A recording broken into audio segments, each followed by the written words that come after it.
안녕하세요. 주님을 예배하는 가장 기쁘고 행복한 하루가 되시기를 축복합니다. 오늘은 이사야 36장의 말씀을 함께 묵상하실 텐데요.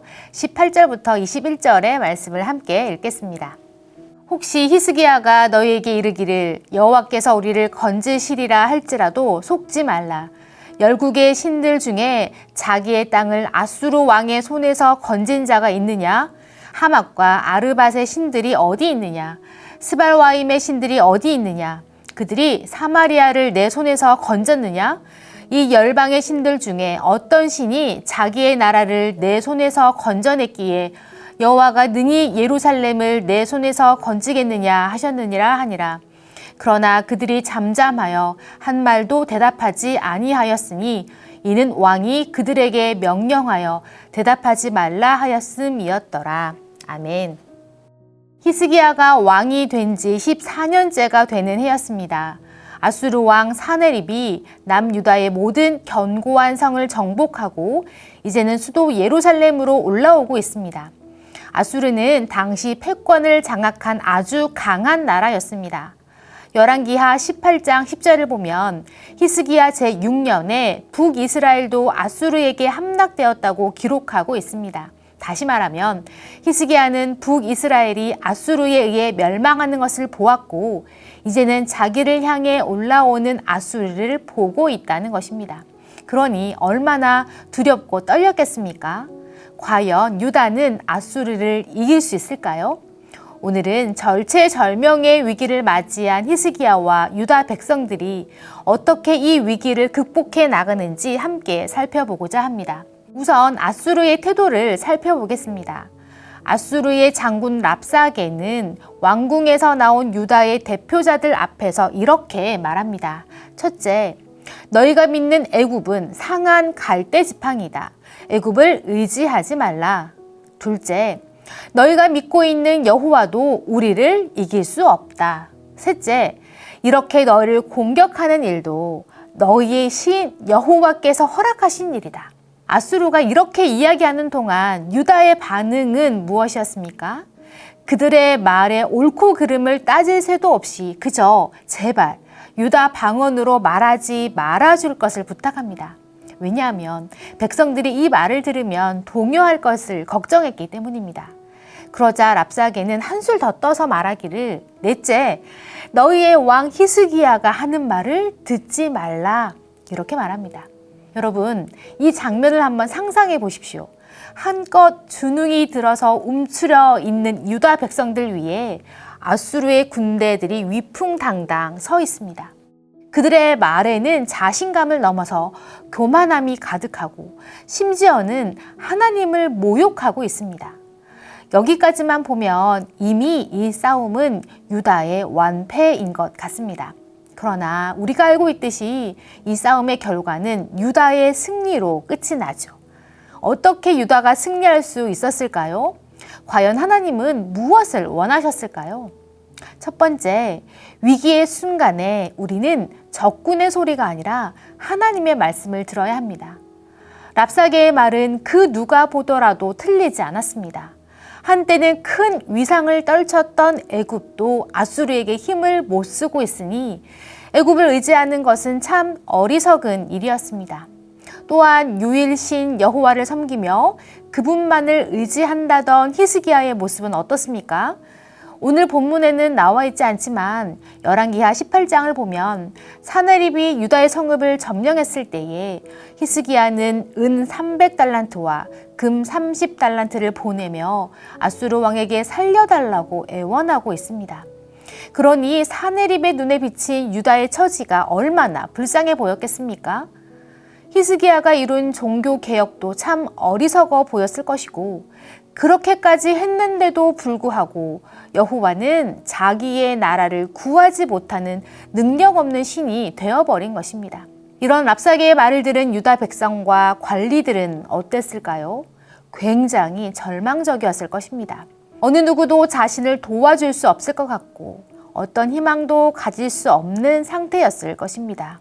그런데 이것이 바로 그들의 계략이었습니다. 아무런 희망도 가질 수 없고 불안해하며 결국은 스스로 좌절케 하는 것이 그들의 목적이었음을 알아야 합니다. 이 목적이 가장 분명하게 드러난 구절이 바로 10절입니다. 내가 이제 올라와서 이 땅을 멸하는 것이 여호와의 뜻이 없음이겠느냐? 여호와께서 내게 이르시기를 올라가 그 땅을 쳐서 멸하라 하셨느니라 하니라. 너희 하나님 여호와께서 너희를 우리 손에 넘기셨다. 이것만큼 절망적인 소식이 어디 있습니까?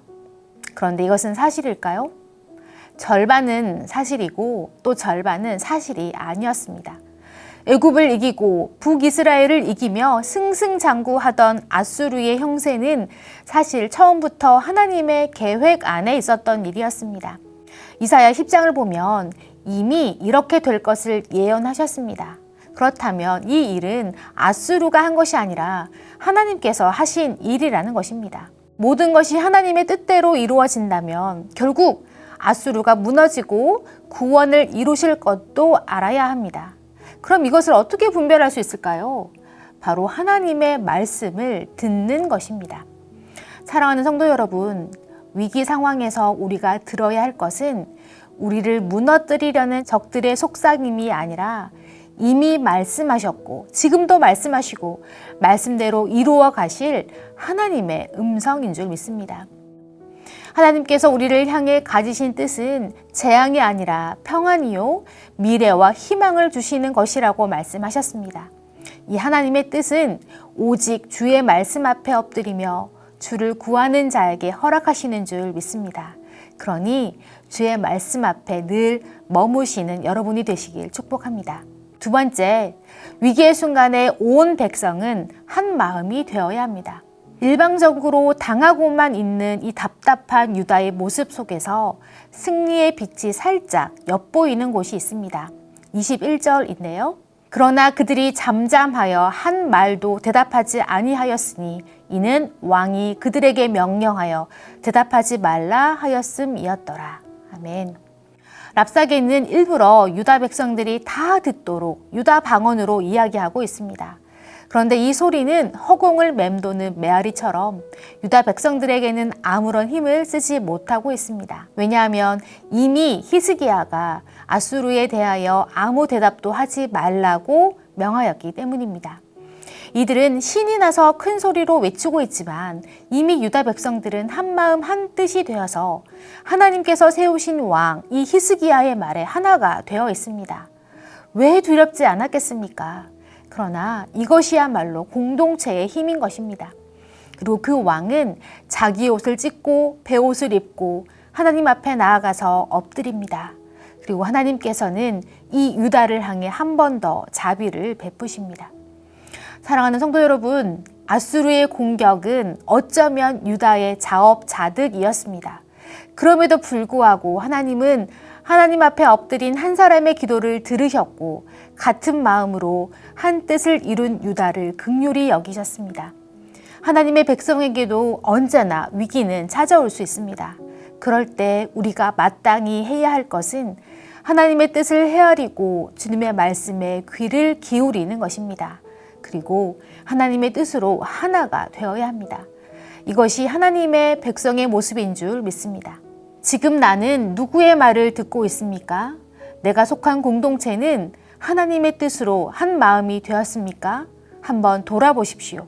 그리고 한 마음 한 뜻이 되어서 이 어려움을 이겨내며 다시 일어서는 귀한 성도님들이 되시길 주님의 이름으로 축복합니다. 기도하겠습니다. 하나님, 이 세상이 참 어지럽고 혼란스럽고 우리를 넘어뜨리고자 하는 수많은 공격들 속에 놓여 있음을 봅니다.